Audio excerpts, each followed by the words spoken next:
and good evening and welcome to everybody.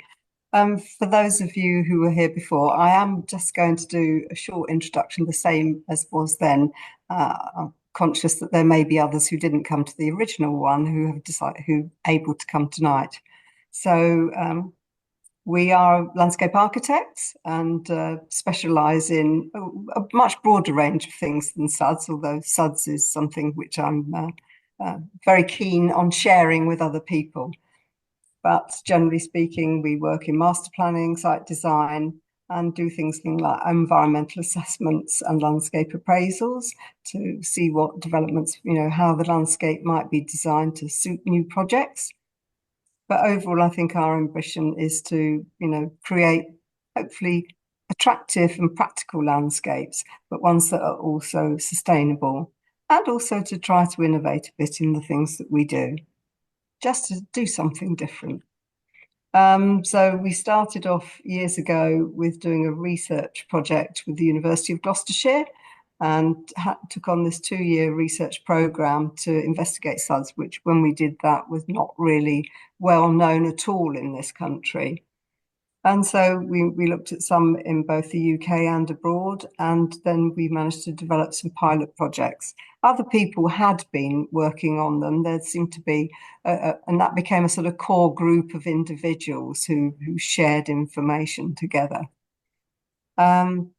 So we had some pilot projects.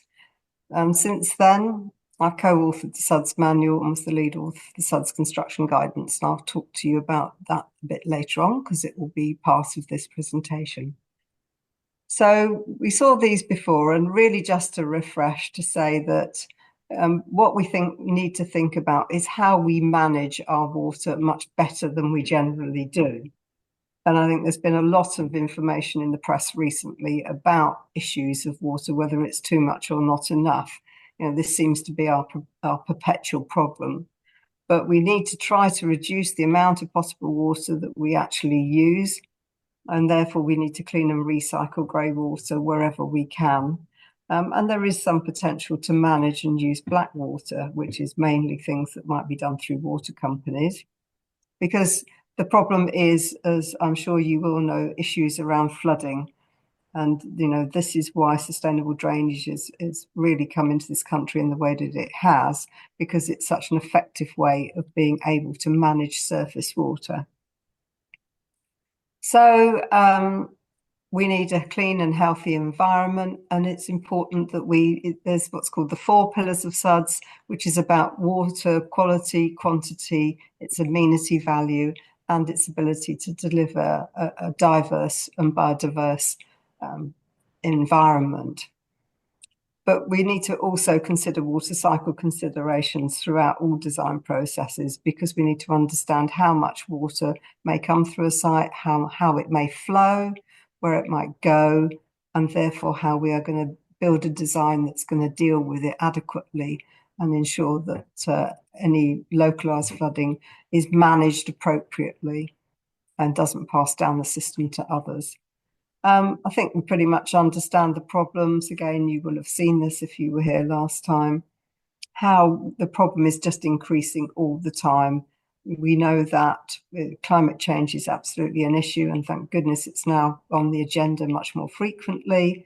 And as we know, historically, our towns and cities were located on rivers for transport means, but that makes us vulnerable because our cities have developed around those watercourses. But there's other things such as groundwater and coastal flooding, and land management itself can actually sometimes generate overland flows. So there's a lot of ways in which we are affected by water throughout our life and throughout our businesses and homes. And flooding is not funny. We often go to put SuDS into sites because they flooded, and how it happens particularly for older people who are caught out by being flooded. Often it's never happened there before. So this problem is continuing to increase. So we need to understand how to deal with it. And so there's, many and different ways of actually managing surface water. And it's about really taking a flexible approach of where you are, what opportunities are available to you, and how you're going to try to do it from the small scale to the large scale. So, there's a lot that one can do, and also using multiple approaches to it will help you to build resilience. You invariably don't just do one thing. You're going to do a series of things that work together and which collectively will assist in stopping flooding, water, holding it back so that it doesn't get down to the developed parts where people tend to live, and therefore to reduce the incidence of flooding there. So I'd just like to show you, if I can work out how to get this going. Now, let's see. This is a little video that we made some years ago as part of a competition.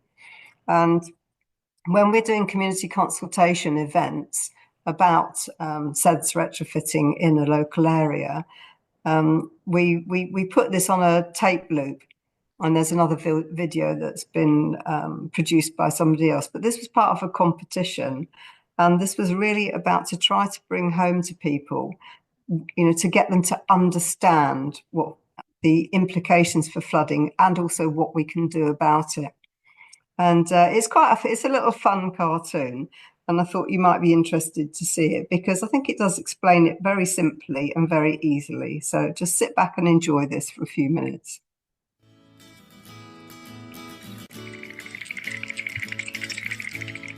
I'm hungry. Let's get nibbling.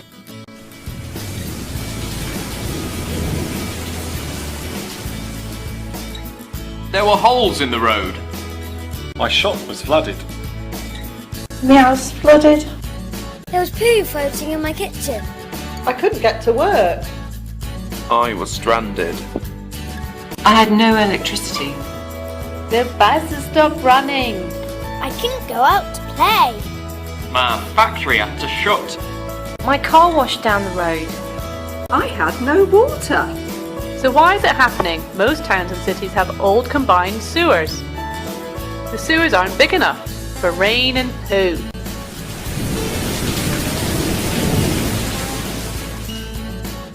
We keep building on green fields, turning fields to hard surfaces where the water runs off quickly, straight down those sewers where there's too much to cope with. Even around our existing houses, we keep adding garages and sheds, drives, patios, extensions, and more buildings. It's called urban creep. This adds yet more water to the sewers and increases flooding. Research says it's going to get worse. By Jove, it's only going to get worse. As we keep building, the flooding problem only gets bigger. Even putting sustainable drainage into all new housing doesn't make it much better. Only if we install SuDS throughout our towns and cities will we gradually stop it getting any worse. So what are SuDS? Sustainable drainage systems are a sequence of planted and constructed features designed to slow down rainwater runoff by mimicking natural drainage. And at the same time make our homes, streets and towns better places to live. Let's get nibbling.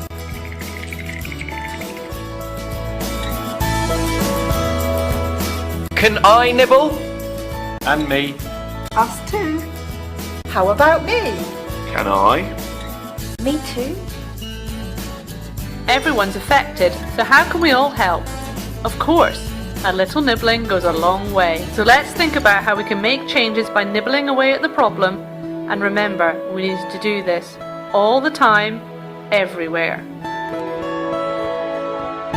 I'm just an architect. What can I do?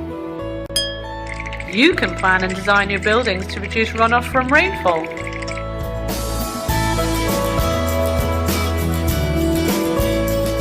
I'm a CEO of a national supermarket. What could I do?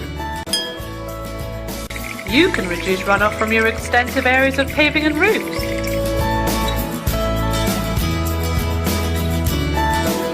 I work for the Housing Association. What can I do? You can upgrade old estates and make your green spaces better.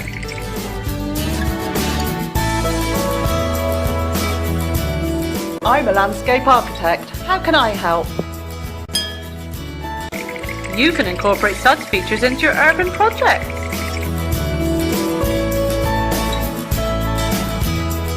I'm a homeowner. How can I do my bit? You can make small changes to your property to deal with rainwater better.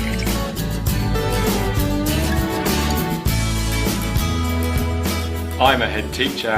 How can I do my bit? You can redesign your playground to improve it for drainage and pupils.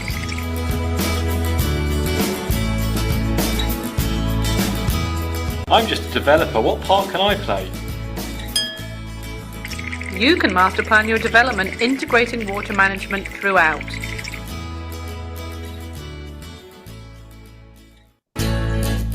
I'm just a highways engineer. What changes could I make? You can consider SuDS features every time you carry out roadworks. So we can all help with the bigger problem by understanding what we can do to reduce stormwater runoff. If we nibble enough and take large bites, we can eat at the problem until it's gone, whilst creating beautiful places for us all to live, work and play.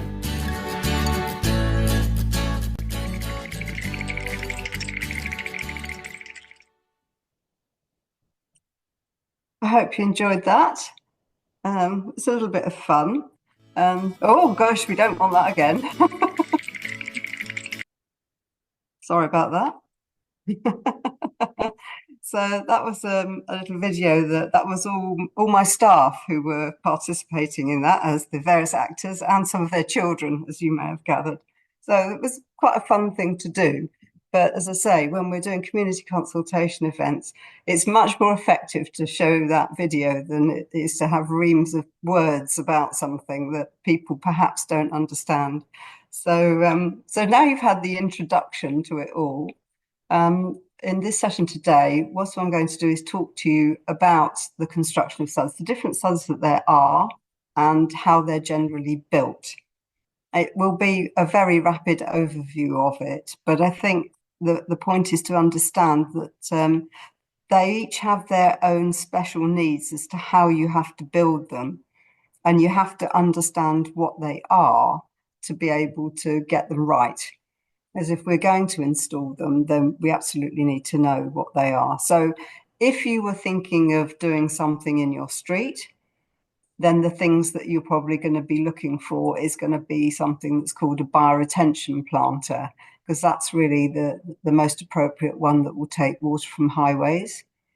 If you were redoing your drive, then you might consider permeable paving. But these things also have to be connected into systems. So the thing that we want to see is housing developers really taking, having comprehensive systems for their new developments, which both are on plot and in with the general landscape, and using them to actually create, because they're linear systems that connect up as a network. And therefore, that's where we end up with the ponds and the wetlands towards the bottom of the site, where if we haven't managed to manage the water further upstream, we'll actually deal with it further down the side. So it's very much about a connected system, but you also need to understand how to construct them, the sorts of soils that you will need to actually build them, and the type of planting that you would want to put in, those of them that actually have planting within them. So these are the things we're going to just briefly look at now. It's really just to give you an overview. If you are interested and want to do something, then there is this guidance book, Guidance on the Construction of SuDS, which my engineering colleague Steve Wilson and I wrote together, and that gives you pages of detail as to how you might actually do it. So, talking about soils, you may be surprised to know that from the point of view of SuDS, there are actually 6 different types of soils that we might wish to use. There are 6 different types of soils, and they're used in different ways. So they've got specific uses, and for each type that there is. And that's because of the properties of those soils, and also some of them are soil mixes. And so you have to get your soil right, and then you need to get your vegetation suited to that particular type of soil mix that you want to use. So in the construction guidance, this is part of this little chart, which talks about the different types of soils that we have. So natural soil, so that's just what you find when you go out into your garden and dig it up. But to do SuDS, we need that to be a good quality soil, as you might find locally, and then you might need to actually enhance that a little bit with some sort of fertilizer or some other, if you have had it nutrient tested, something like that. So, and you're going to use those in general planting areas and within the SuDS schemes. And you can also put them in the base of the SuDS if there's not particularly any extra drainage that is required. Specialist soils are something that you're probably not going to come across, because these are soils that are naturally either unusually high or low pH. And so we don't particularly have a use for them, but you're only going to use them where its specific plant communities probably occur naturally. So, and it's likely to be some part of some sort of ecological enhancement area, which might include SuDS. So I've never had to use those, and it's quite unusual to do so. Manufactured soils will be used, and they replace natural soils where they may be unavailable. But generally speaking, because they are manufactured from these area composting schemes, I would recommend that you would use them in general planting areas and not in the SuDS, but because you really do need a good quality soil, and you're less likely to get that as part of a manufactured soil. Nothing wrong with them, but the other point about them is often because of the way that they've been composted, they may continue to do so, and therefore the amount of soil that you thought you had can diminish as it sort of settles down and plants start growing in it. So nothing wrong with using them, but stick them in the bits around the SuDS rather than in the SuDS, as it were. So bioretention soil. So this is the SuDS component that I think is probably one that if you wish to retrofit one yourself, would be the one to use. And for that, you need to create what's called an engineered soil. And that's a combination of sand, topsoil, and compost, because you want the water to be able to drain through it quite well. So you're not looking to actually hold the water within it. So the water will flow through it and you plant into it. So that's why you need it to be free draining. And that's why the sand fraction is quite substantial.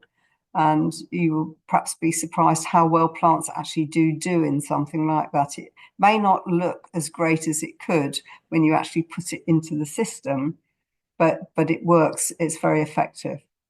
So then structural soils, that's what you would put beneath paving if you've got, so if we're in the urban environment and we're wanting to do things like tree planting, or maybe some big planters with a mix of different shrubs and things in the urban area. But particularly for trees, we tend to use structural soils. And that's where, in fact, they've got to the point where they'll prepare the tree pit and plant the tree in the tree pit. But in the area around the tree pit, then they will use layers of small and large sown aggregates with a little bit of natural soil brushed into it between those aggregates. And then it will all be paved over and closed up. And you will be maybe surprised to hear that the trees do extremely well in it. They trialled it originally in Scandinavia, and they've got to the point where they don't even bother putting any additional soil outside the tree pit. The trees themselves, through their roots as they grow and degrade, actually produce soil through the growth and degradation of the root system as it expands through this fairly open network of large aggregate stone, which is, very strong, and then with all the paving on top. But the trees go extremely well, and in Scandinavia they've got examples of trees that have been growing for 20, 30 years and are doing beautifully. So but it's also taking the water that's coming in from the SuDS, from the surface water, which will drain down through the paving and into the ground below. And then the last one that we work with is an engineered soil. And so we use those where we've got infiltration systems. So again, we want the water to drain through them, but it's got to have a good organic content for it. So again, we've got sand in the mix, again with topsoil and compost. But again, it would be a different proportion of those materials to create an engineered soil. So we'll talk about things like filter strips and swales and that, but it's designed to prevent waterlogging on the site, to encourage the water to actually drain through into the soil. So you do need a bit of a permeable soil, but it does assist in that process. So, looking at soils, you have to check that you need the right soil for the right plants, because and the right soil for the right suds as well. So you need to have the right soil mix from that list that I gave you, because you want the properties of that soil to actually deliver the media for your plants to grow in. So on some sites you might find we would find, I suppose, not so much at a domestic level clearly, but even on a construction site, that we want different types of soils for different suds that we may be having built there. So really important to keep those separate and make sure you use the right soil in the right place for the suds that's being built, and that they don't get contaminated, if you're doing building works on a house or whatever, by any of the stuff that's coming out of, if you're digging up paving or whatever it might be, that it doesn't get other things mixed up with it. And having built them, keep them weed free to let them get developed nicely. But also where you've got your soil mix, then you just need to make sure that it's consistent in its in the mix that's there. And for those of you who were at the last one, you might remember I talked about Oakley at the demonstration project that we did. And when we were doing some small scale bioretention planters in people's front gardens, we needed the contractor to mix it on site. So he was doing that by the shovelful, 2 of that, 3 of that, and 1 of the other, and putting it in a clean cement mixer and mixing it thoroughly in a cement mixer, which I thought was quite entertaining. But it was pretty effective, and it's all worked very well. So obviously there are things you can do that may be a little bit offbeat. Wouldn't expect to have happen. And then going on to planting and why planting is important for suds. And the point about it is it helps to filter out the silts and sediments. So as you can imagine, that water's running off hard surfaces, and it's bringing with it whatever is on that pavement or is on that road. And so part of the properties of what plants do is they can, as I said, they can filter out the silts and sediments, but they also help to break down hydrocarbons, which is what we're going to get from the runoff from the roads. And they do that through the process of wet and dry. So the fact that the soils draw it out and the planting dries out, and then it gets wet again, and it metabolizes those hydrocarbons. So it's quite effective in managing that. I mean, clearly, if you had a bit of a major motorway, it would be quite hard, perhaps, for suds to do it. But at a more domestic level, again, it's very effective. And similarly, it locks up heavy metals. Heavy metals don't go away, but you know where they are. And if you're adjacent to roads, you know that your planting is going to be storing that stuff and dealing with it. Clearly, we want interception and infiltration. And of course, plants, in the way that their roots grow and develop, they create pathways for water to actually soak down into the soil below. And of course, the plants themselves will take up water because they need that. And depending on what we pick, then obviously we can improve the biological status, the biodiversity of any particular site with our suds. And because they're linear features, they make excellent wildlife corridors of the connectivity between trees and planting. And hopefully, if they've been nicely designed, then they can be very attractive places for people to enjoy. So the soils and the planting very much goes together, and getting right soils, right suds, and right planting to actually create the the environment that we want, and to actually get it to promote and support all of the things in the urban environment in particular. So at the same time, we also have to understand why it can sometimes go wrong. And this is a really important thing. So it may just be about not having the right plant in the right place. But you also have to then understand with these systems, whether they're wet or dry systems. And if people do get a little bit confused about those. And you also need to consider the time of year at which things are being built. And has it been prepared acceptably? So this is a bioretention planter. It was part of, I think it was a bit of a demonstration project. And, it's a sort of little interesting story of why it's gone so badly wrong. So as a bioretention planter, we should be seeing that water soaking down through the soil and going into a pipe below ground and, maybe being discharged elsewhere. And the problem arose here that the contractor saw the bioretention filter media and thought that the soil looked really manky stuff. And so having put it in because it was in the specification, he then very kindly put a nice layer of clayey soil on top of the bioretention filter media.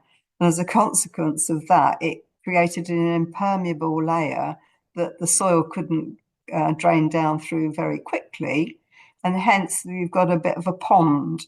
And of course, the plants that are there are expecting this soil to be free draining. And of course, they've half of them have died as well because of what he's done. So somebody with absolutely the right intentions managed to absolutely destroy the planting area, and they had to dig it all out and start again.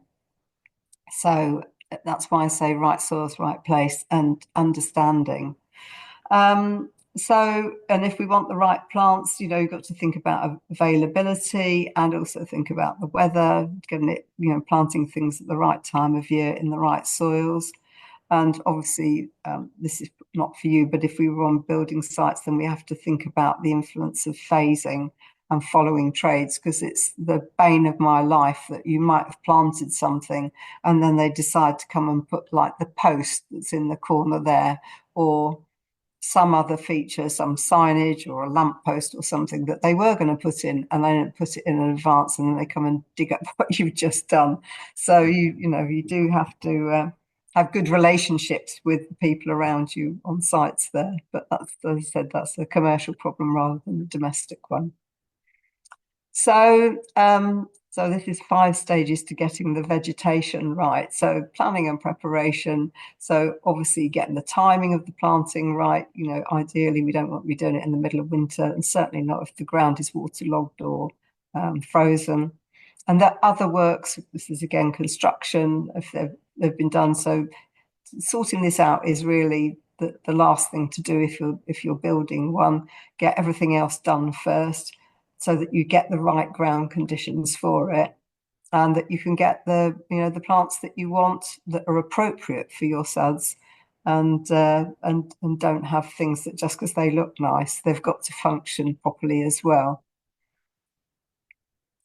And then looking at planting, we've got to get that planted, seeding and turfing, get the ground preparations right. So get the gradients to them. So this is a very poor quality swale. And the reason, there's lots of things wrong with this. Obviously, they've seeded it, but they've also allowed the water into the system before it's had a chance to grow. So where the water's gone up the sides of it, it's taken all the seed down, and it's probably floating out to sea after there. So getting things right in terms of sequencing is really important if you're going to do some sort of community projects and you wanted to include a swale. So a swale is just a conveyance mechanism, makes little channels of water, that can flow down.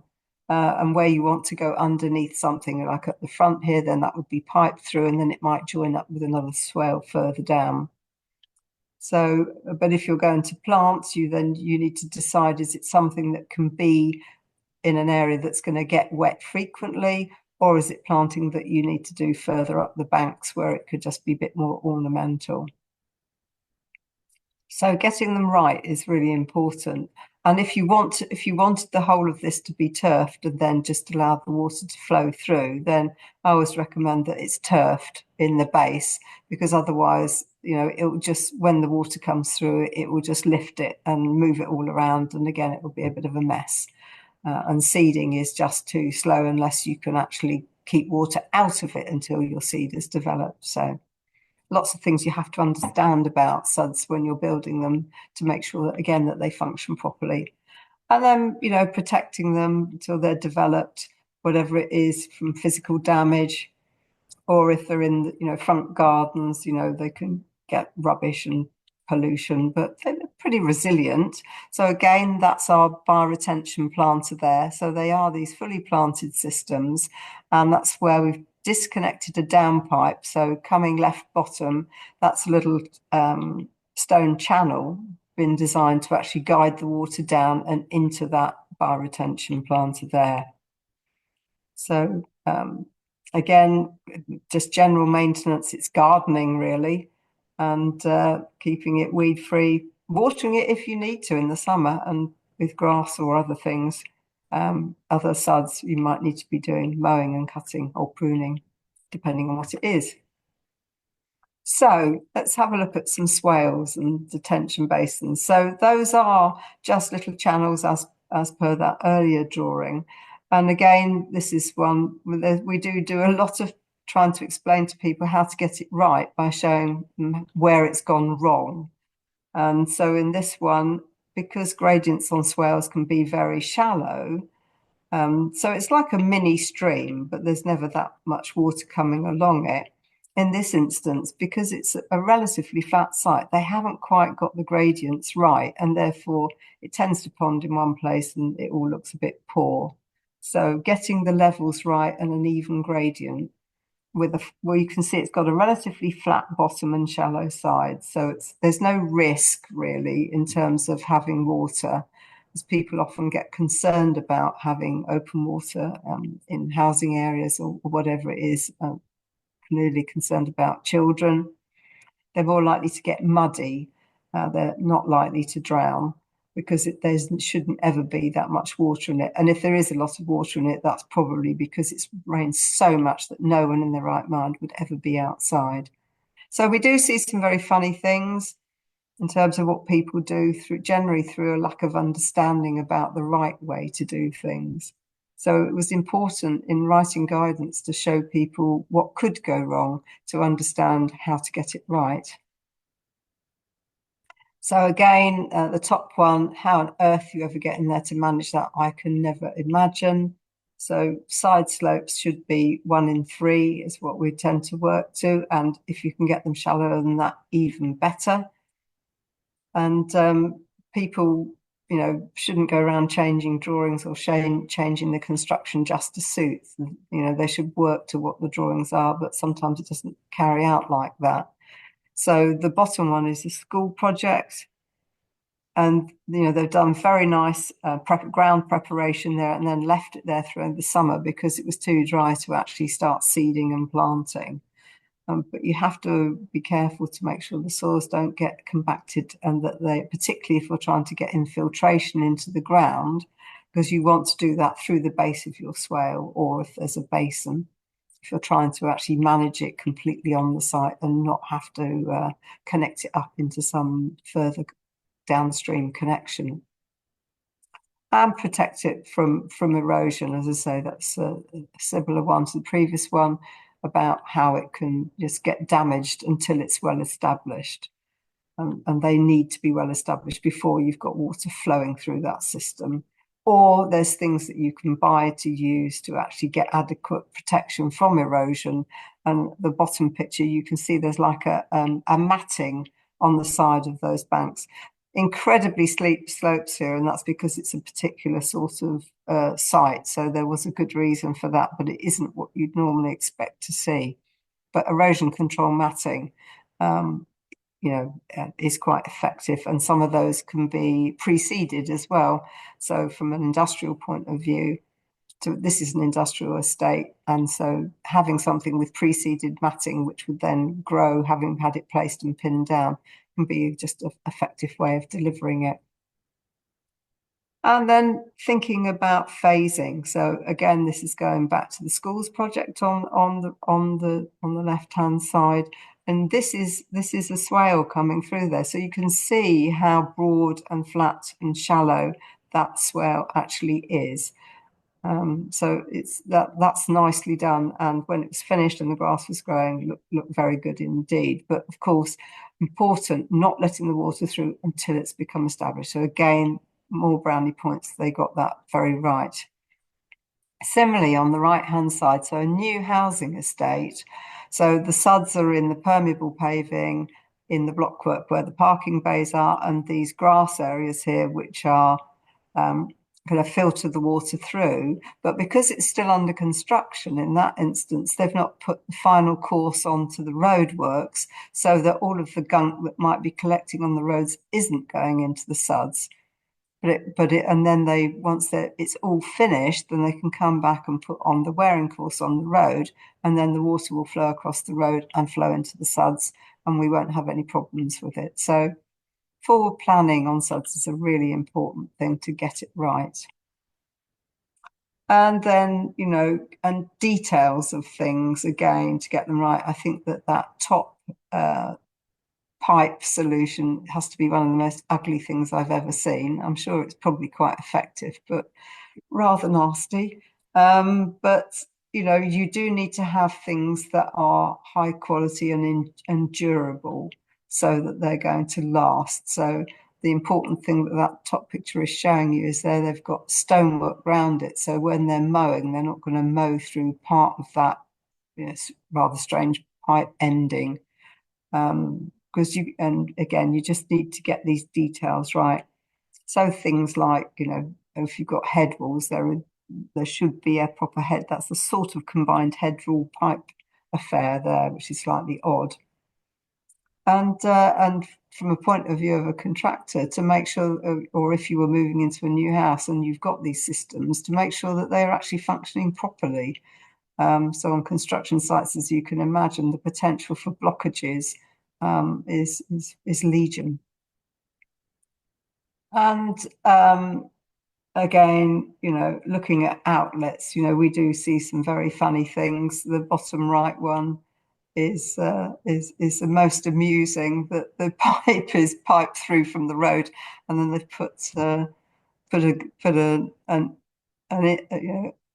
actually then put the drain immediately underneath it. We missed the point of the fact that this sunken grass area is there to actually hold some water for them.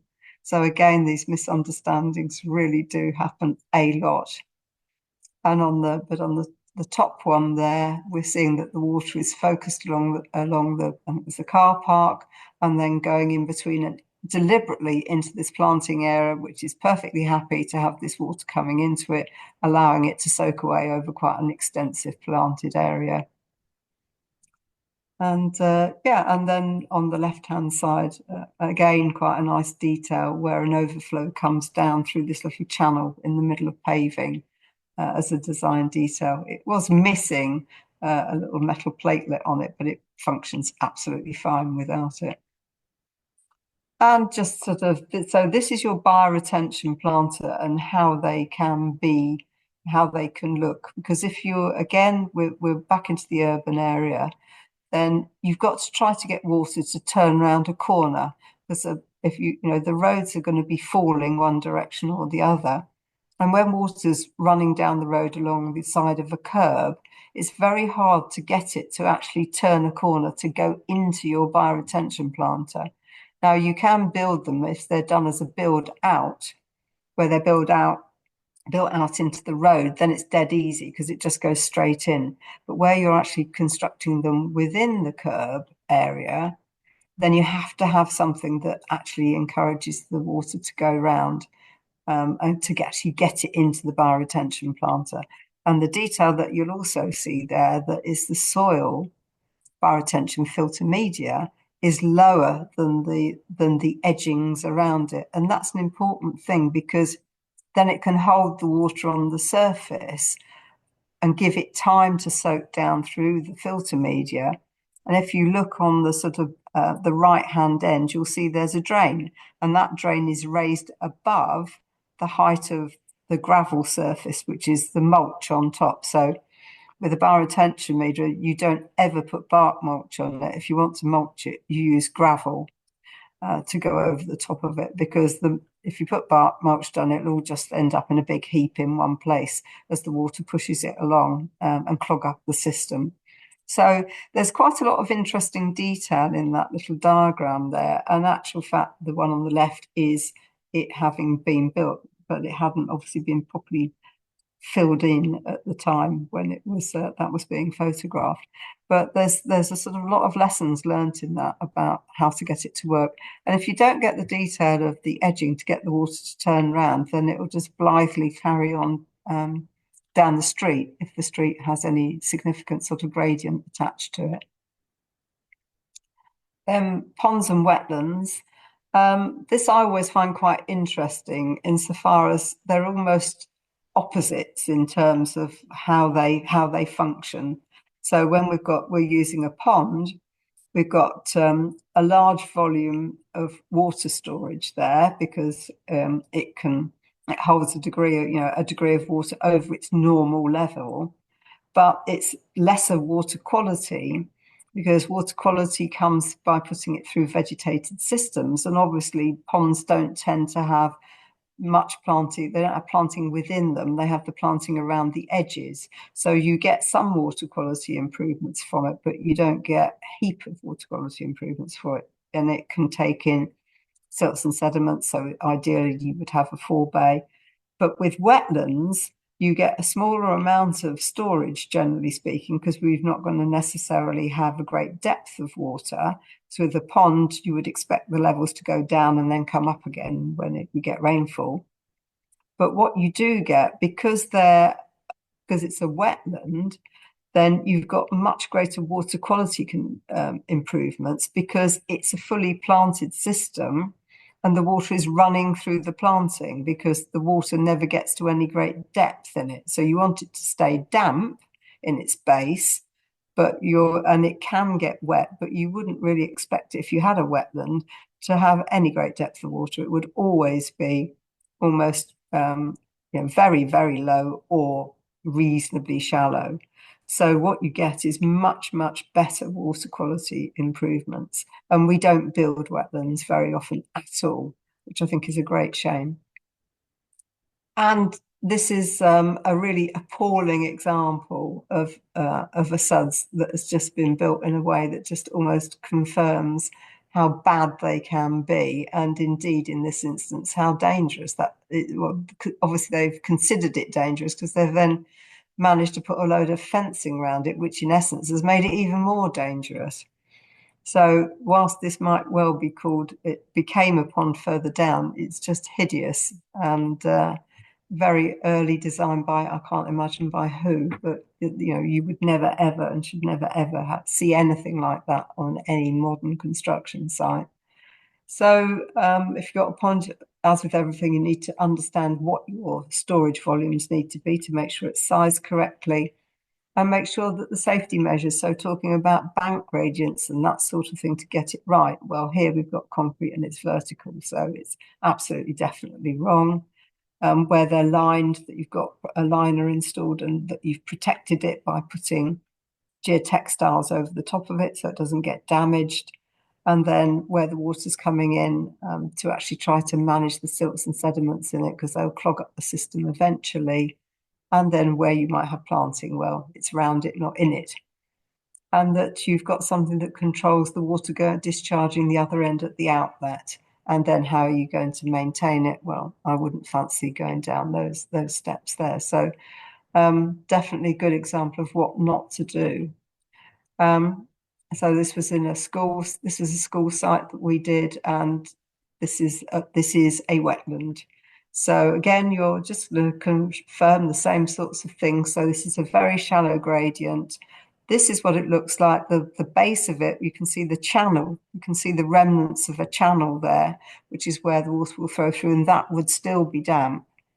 But the rest of it is absolutely tolerant of whether it's less water or more water, because the water goes through it. We aim for water to only be within these systems for up to 24 hours. So even if this was inundated, by 300 or 400 millimeters, which would be massive, it will be gone within 24 hours, which is the way that they are designed to be. So it's much the same things in terms of as a pond, as to how the issues that you have to use to build them. But this is very much about you've got vegetative cover across the whole of it. So that you're getting this, massively helpful biodiversity, much more biodiverse, and that it's going to really clean that water. So by the time it goes out the other end, it really will be quite clean. But we still have to regulate that outlet to make sure that the levels going out at the bottom end is appropriate. And of course, it's much easier to access this to maintain it. But this was just at the bottom end of the school site, so a really nice feature to have within the school grounds. And so this is more for those building things. When is handover appropriate? Well, it depends on the method of planting, really. And we can, with SuDS, sometimes do things like natural regeneration. If you're at the right time of year and in the right setting, you can just allow it to regenerate naturally. You then need to manage it to get rid of anything that's being a bit too over-enthusiastic or taking over, which you wouldn't necessarily wish it to do. But then if you are going to do that, you also then, if it's on a site, need to protect it from pollution or other work. So it's something that ideally, if it were on a construction site, you'd do towards the end to make sure that it happened. But so there's lots of different approaches to how we do this. But if you can live with, and I would work with an ecologist as well on this, if we wanted to do natural regeneration, you have to manage it at the beginning so that it doesn't get, as I say, lots of species that you don't wish there. But the speed at which it establishes is quite astonishing. So within one growing season, you would have a system that was fully vegetated and probably growing very strongly. So there's some advantages in working that way. And yes, this is not the most exciting thing. This is all about other things that's worth talking about now, liners and how we have to make them work. If we're going to line things to hold the water inside. And that might be the case with a pond. You wouldn't do it with a wetland, but you might well be doing it with a pond to actually create, something that is going to hold that water permanently, and the things that you have to do to that. So, of lesser interest perhaps to you guys. Then permeable paving, and frankly, all new housing development should have the parking area. So if you've got a drive, then you should have permeable paving on your drive. So people get very concerned about, or developers can get concerned about,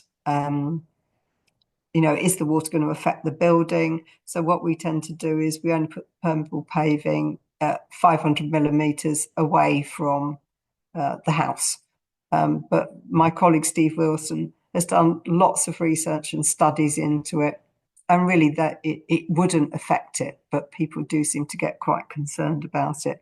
And of course, the water should be draining through that permeable paving into the base of the permeable paving, and then slowly making its way out to the road. Now, if you only got a very mild rainfall event, then actually you probably find that nothing would come out, because it's like a stone aggregate underneath it.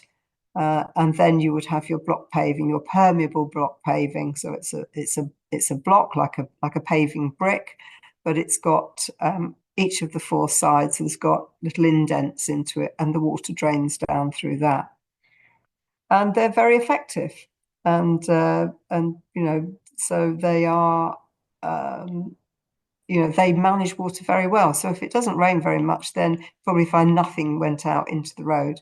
But if it did rain significantly, then it slows it down, because SuDS really is in that aspect of managing surface water. It's this slowing the flow, holding it back and discharging it at an appropriate rate into a system. And that's how we reduce the flooding. It's not allowing it all to disappear quickly. and then flood elsewhere. So yeah, this is just about geotextiles and geomembranes, and also about sequencing work is as in, like here, they've just put in some really nice gravel paving down there, and then they're doing the planting at the top. So all the soils is now rushing off into that paving below and damaging the paving. So again, bad planning. And again, so this is this is your permeable paving here. So this is the sort of subbase that you would put underneath your permeable paving. So what it is it doesn't have lots of fines in it. It needs to be a stony material, which you can see. So that's type 3 subbase, the bottom one, and you can see how there's lots of gaps between it, but you can compact it to get it very solid. And then you can lay your paving on top of that. And that's where, and so in between those little gaps, the water will flow down into that, and there can be pipes in the bottom of that. Or if you've got a permeable soil, it could go through the base of that and down into the soil below. So people don't try to overcompact it, but it does need to be, we don't need it to move. So once it's consolidated, then that will be absolutely good to lay your paving on top. And, and on construction sites, there's, we have to do all sorts of weird and wonderful things to try to make sure that people can deliver SuDS. So if you can imagine on a construction site, they need to be able to access the buildings to build them. Now, they shouldn't have been doing what they're doing at this point because this site is still under construction. So from that point of view, this is a bad example. But it's a good example of what they can do, which is to put the stone that I was talking about underneath, get that down, and then they've tarmacked the road so that they can use it. Then when they've finished the works, which they clearly haven't, so they shouldn't be doing it now, they come and core out all those little holes, and they have to be done in a particular way, the way that they're laid out, and then you fill those with a gravel. So the water, and then you put your surface on top of that. So then you would put your block work for your road on top of that. And so the water would still go through the permeable blocks and would go down into down through those circular holes and into the subbase that was prepared earlier. So it's a way to enable the contractor to adhere to his programme of works, but at the same time, know that you can actually have the permeable paving that you want to actually be finally constructed, acknowledging the fact that they want to use that access track from the beginning of the site until it's finished. So, there's all sorts of interesting and creative things that we can do to actually make sure that things happen properly.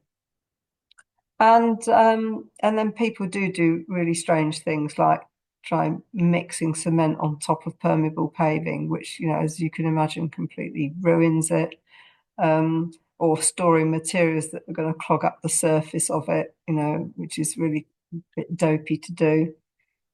And also, you shouldn't compact the ground beneath your permeable paving if you want it to infiltrate into the soil, which of course it can do.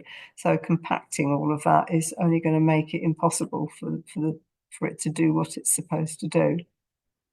So as I say, my colleague Steve Wilson, he collects photographs of where things have gone wrong.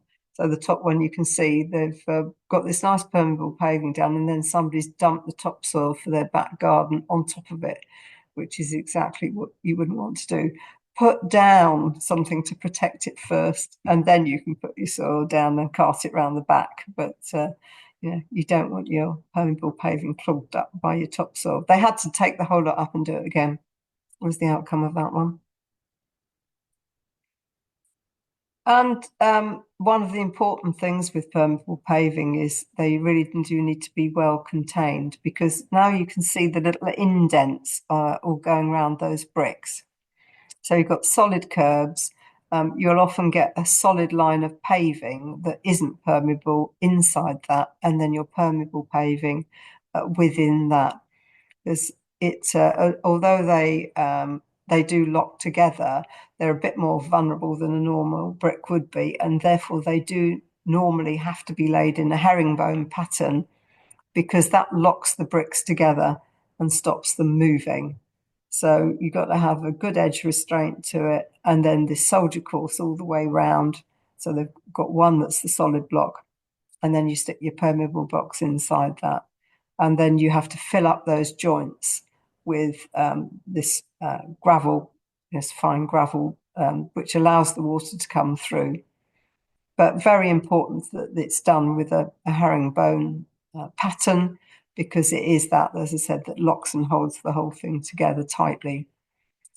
So this is a great example of they've done the same thing here, where they're having lorries turning, and this paving therefore got destroyed because it's just too big an area to actually, it's not contained in the way that the previous picture was.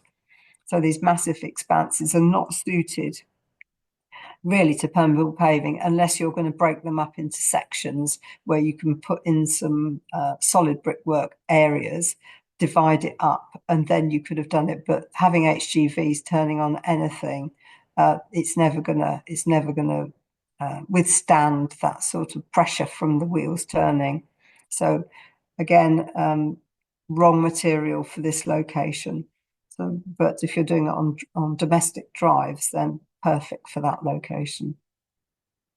And so we talk about having to grit the joints. So this is what it looks like when you start digging them out. And once you've had them down for a few months, you have to top them up, because obviously the grit settles into those joints. So you just need to top that up. And obviously after traffic's been going underneath it. So there's things that you need to do to get that right. Because if those blocks become loose, then they will deteriorate and people will have problems with them, but there's no reason why they should. So once it's been down and gritted, a couple of months, top up the grit, and then they'll look after themselves. Keep an eye on it. Every now and then, every couple of years, you might want to sort of, if there's a lot of soil gone into the tops of it, you might want to try to get that out and then redo it, but you shouldn't need to. They are long lasting. And then we come to my beloved bioretention planters. Lots of variations in design, really whatever you want it to be. We've had a lot of fun with doing SuDS in schools by actually making them part of the playground and allowing them to be something rather different to, these sort of formal structures. So really it's up to you to design something. So we put in water features and bioretention planters, and they don't have to be rectangular, they don't have to be square. They can be any shape you like, any shape or size you want. So it's a nice opportunity, particularly in schools, to actually do something a bit more interesting. But, and essentially the principles are the same, however it's done, whether it's sunk down into a garden where it's along the edge of a road, or retrofit ones are often done by using planters, raised planters, and you can see all they've done is disconnect the downpipe and turn it into that planter, and then at the bottom there's a pipe coming out and that connects that water back into the drain. So it's slowing the flow. It'll take a while to soak through the planter, and depending on how long the rain goes on for, some of it will come out or none of it will come out. So it's quite, again, it's slowing the flow, delaying the discharge, and in some instances there will be nothing that discharges out of the end of it. So you can design them as I say, any way you like to work. And but these, they will, you've got to have you need to look at the construction details of them, where we've got them. If they're just in a garden, then you can pipe them back into the general drainage system if they've gone through the garden and then go out again. And if you're on a permeable soil, then they can just infiltrate to the ground. But you have to separate out the layers. So there's going to be a stone base mix, there's going to be a gravel mix, and then you're going to have your bioretention filter media. And you have to separate your bioretention filter media from the rest. You don't want it going down into your lower layers. So again, the need for things called geotextiles to separate things. And then these are, we talked about check dams, how you actually hold the water back where you're on sloping sites. So in this instance, you can see we've got these little weirs going across the system off the edge of the road. So the water's coming in over the edge, so it's over the edge drainage, and then you've got all these compartments. And then there's a little weir, and you can just about see it. This was in the early stages of this, where there was fencing going down the middle. And if you look at the top right one, there's just like a little channel there that the water could just about come through. But very little water does migrate down this system, even though it's on sloping ground, because it just soaks into the soil and the plants in the main suck it up. So lots of capacity in that type of system, but this is bioretention again. So this is all bioretention filter media in a lined system underneath it. And yeah, getting the planting right for the system. You've got to, because, the plants do create pathways through your filter media to filter the water going down. And actually they suck up a lot of the water as well. And so they also, as I say, metabolizing the hydrocarbons, so they're removing pollution, and their root systems, if you're in the right soil, will encourage and maintain the filtration. And as I said before, if you mulch it, it's with gravel, not with anything else that might move. So yeah, they're relatively simple to build if you just look up the information about them. And then important to get the details for inlets and outlets, and you're not going to have these issues. This is much more about where we're doing works in highways at a bigger scale, getting the detailing right down to the fine levels of, a couple of those blocks are too high. We want the blocks to stand up, but that's gone a bit over the top, and actually getting the right planting adjacent to it. And the 4 bays can catch silts and sediments, so they can be cleaned out properly. And yeah, and you're wanting to collect any, if you've got a 4 bay, so it's a little area where the silts can settle before they go into the main system. That way you can actually manage it. So the bottom one, they've even got plants growing in it. And this was in Portland, and they come around every 6 months and they just clean out these little bays here, and then the water flows over into the bioretention system adjacent. And yeah, engineered soils, getting it right. Well, you recognize that one top right again, but people, it's lack of understanding where it often goes wrong, unfortunately. And the bottom left one there, the landscape architect who designed it got it all correct, but the guys on site early days had never done anything like it. And so they filled the whole thing up with water, with soil, so that the water couldn't actually get in and go anywhere, because they'd raised the level of the soil so much that the water, it couldn't discharge the water into this very large bioretention planter, but it's on a major road.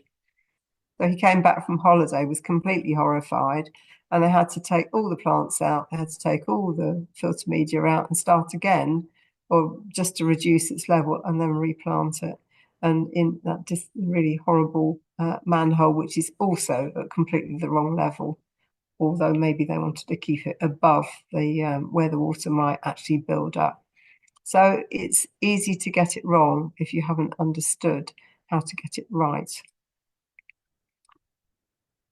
So that's all the SuDS there for you. Oh, we're doing okay on time here. That's good.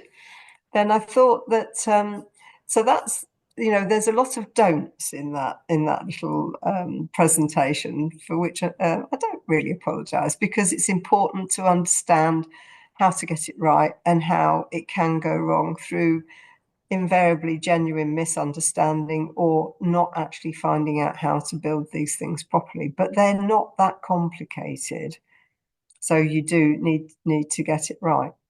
But so I just wanted to sort of relate something to you because also it has some nice photographs in it as well. Is I sit on the DEFRA steering group on water management, and you will be pleased to hear that we got a good opportunity of finally getting the legislation that we should have had years ago to get it right. So hopefully what we'll be going through government in the relatively near future, as long as it doesn't get massacred on its process through government, means that we should have better government policy on water management, which would make SuDS mandatory, potentially for, almost everything. So that would be good, because it was previously the legislation got chopped about, is probably the best way to put it. And there was plenty of wriggle room for those that didn't want to do it. Now, that was many years ago now, and people have learned how to do SuDS, and they understand that they're not impossible, but there's a lot of misunderstanding around where and how you can do it. And so some years ago, several of us did some presentations to DEFRA to actually explain. So my remit was to say why SuDS on difficult sites are possible. And so I thought you might be interested in this, to just show how you can approach things to make sure that you can turn something that's a potential negative into an absolute positive benefit, and the change that therefore that you can make. Because I'm a great believer in, I've never found a site that we can't put SuDS into. You just have to think about the problem and decide what's the most effective way of trying to do it. So I thought it might be something that you would be interested to see. So this is the entire presentation that I gave. It was only quite brief. So it was to explain to them what the 4 pillars of SuDS are: quality, quantity, amenity, and biodiversity. And that ideally, as it says, we endeavour to actually create a balance between those 4 aspects.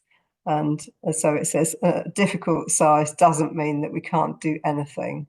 So, this is a delightful site where they've really engaged with having space and using it effectively to manage and hold back water, and actually create something that is an attractive environment for the people that live locally or who are walking past along the road.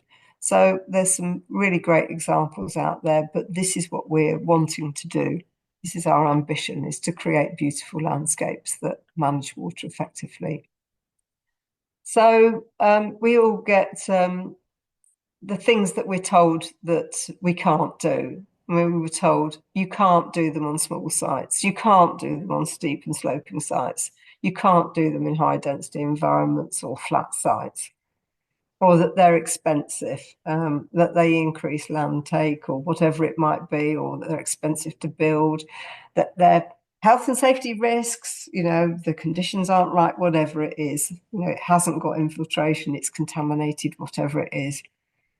The issue here is about poor design and construction. It's not about many of those problems there. So in this instance, this is quite a steep site, and that the water down in the bottom is a long way down from where you're standing round the edge, and they've nicely fenced it in. This is supposed to be an amenity feature. So we've got that nasty head wall, we've got the pipes around it, which make it even worse. And there was very little water coming out of it. So it's an exemplar of how not to do it. So there was more than adequate space here where you could have regraded the land from much further back. You could have looked at those gradients, you could have broadened the base, you could have had the shallow sides. Some of those sides look nigh on vertical. And so it's poor design and construction, not a steep site, that's a problem in somewhere like this situation. So again, it's about being thoughtful and designing something appropriate to the site and making sure that it's delivered right on the ground. So all of those things that are listed there are wrong, because we can do it. All of those things are perfectly capable of being delivered. So And the problems that we face are really many and varied, is I think what I would say.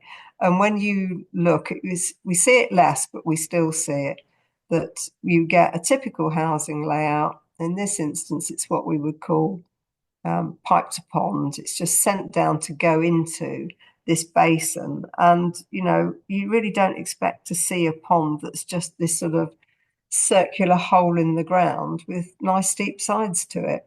It's not adding anything particularly to anything. It's certainly not adding anything visually in terms of its quality or its planting.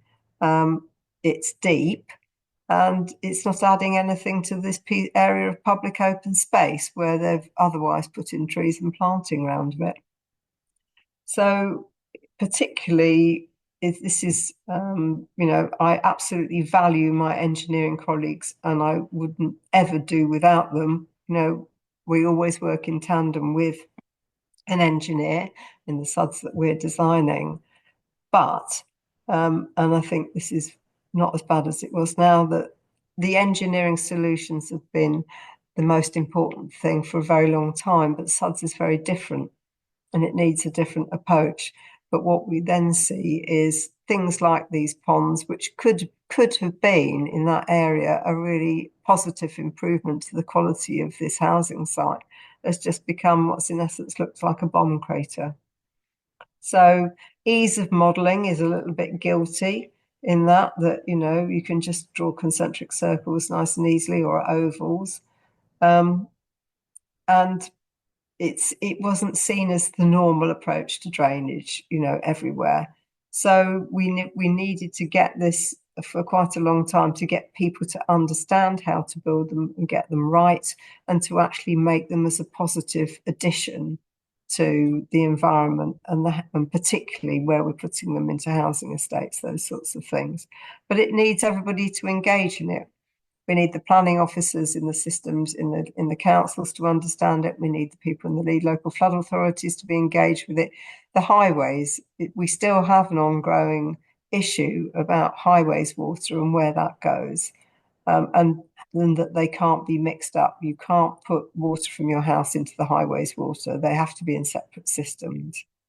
So it all becomes slightly nonsensical. But until we can get those sorts of changes, then it makes it very difficult. So there was this fallacy about difficult sites, and I think we've done a lot to stop that being the case, because people do understand the issues these days.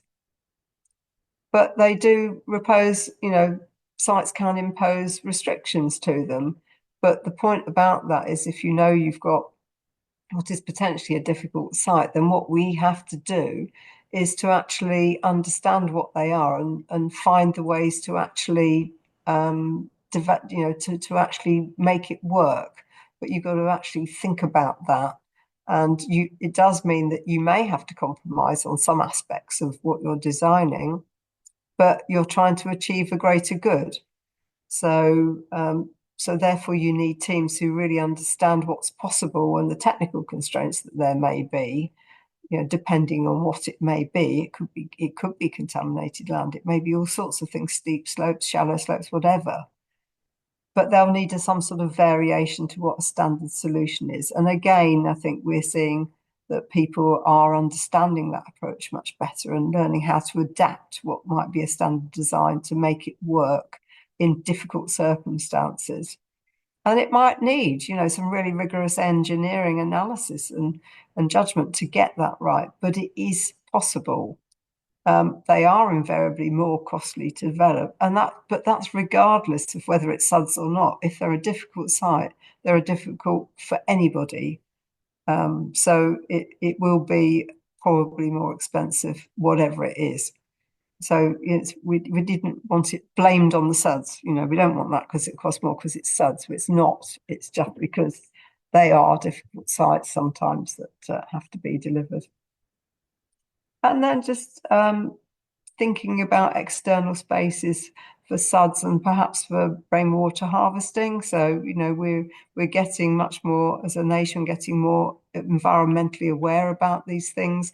And certainly new housing, we do see that they've got rainwater harvesting and things like that. But if you've got flat roofs, then you can store water on your roof. It's called a blue roof. Or of course, you can have a green roof and, have planting growing on your roof. That certainly manages quite a lot of water. As I said, use permeable paving in your parking bays or indeed on general drives, wherever they are. But as I say, we do this standoff of 500 millimetres from the buildings themselves. And ideal, it's not ideal, you're not going to use it on a roadway, but perfectly acceptable on drives and things like that. Because you want these boundary strips as well, and in leftover spaces. So again, we've got a planter arranged there, quite a nice bioretention planter, and you see how low down the soil is in those. Now, I would say that's perhaps overly low, but the approach is right, the design is right, and it's well executed. So it's just about thinking where there's leftover space, you can do something. Even if it's small, you can do something. So it all contributes.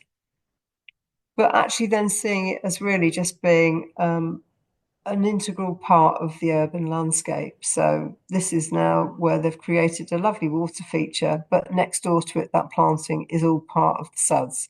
And the water in that system is rainwater that is then being partially recycled as part of creating that water feature.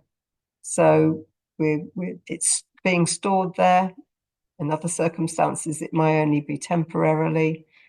We're dealing with it, what's called interception, dealing everyday rainfall. And it will then be taken up by those plants, and the water will evapotranspirate for them. But it's also then reducing the pollutants, it's reducing particulates in the air, and the urban heat island effect by the cooling if you're planting trees as well. And as I said before, those plants on wet-dry systems can metabolize the hydrocarbons, and we can, through the planting and the species network, because they're linear, you do get this improvement, enhancement to biodiversity. And hopefully that you could think that these are nice spaces that are attractive for people to want to come and sit and linger and enjoy the environment that's there. So we have the ability to contribute significantly to the urban environment in a different range of ways. And then if we've got very steep slopes, it doesn't matter if they're steep slopes. We can just use check dams. You can see them in here, a whole series of them going up through. This is a school site again. Very disappointed that the school decided to put fencing around the edge of it, despite the fact that the students walked through the site, which just seemed, there was no way they're going to be drowning in there. Perhaps they thought that they'd come in with muddy, wet feet. I don't know. But you can run water across the contours, make it go the long way around before you take it downhill, and then collect it in basins at different levels. So again, we've got weir walls, so the water will be held back and slowly go through to the next one. And you can see it had been in there for some time. The grass is green right the way across. The fact that rainwater comes down there in quite substantial quantities makes no difference to it, because it's been spread across a big system, and it's travelling quite a long way from where it fell to where it may discharge into our wetland down the bottom, or may never get there. And a lot of the time, it never gets there. So it just shows how effective they can be. So you do want to get, ideally, keep your water, managing it at or near the surface. And they can do it from very, very shallow gradients. I think you saw this one before. And the gradients on this site were indeed very shallow. So it's about getting that engineering and planning right in the first instance. And obviously, if it's on shallow gradients, it is by itself going to be a slow flow. And if it's coming into the system at a low level, then it's got the chance to infiltrate. So again, it's that extra benefit of one thing builds onto another. Whereas, if you've got water in pipes, it's going to has to be at depth, and it will be at steeper gradients, and then you can end up with deep tanks in the ground, and they're not contributing anything to the environment at all. So keeping water on the surface for as long as you can until you want to discharge it is something we're always seeking to achieve. Keeping them shallow, keeping them for attenuation. If you've got issues, if you're wanting to do them, so you can have them for attenuation, so just slowing the flow rather than infiltration if it's not the right material. So here it clearly isn't going to soak away. So you can just attenuate and then discharge it slowly because you've got a system that you can connect it to. And but you have to design them in right from the outset. You can't leave it till the last minute because then it's a retrofit and it will never work as it needs to do. So you have to have thought that you want to integrate SuDS absolutely from the beginning and then design it into the scheme rather than trying to retrofit it afterwards. It just doesn't work. And so it needs this multidisciplinary approach with everybody on board and thinking about it in the same sort of way. And then you can actually get it to work together.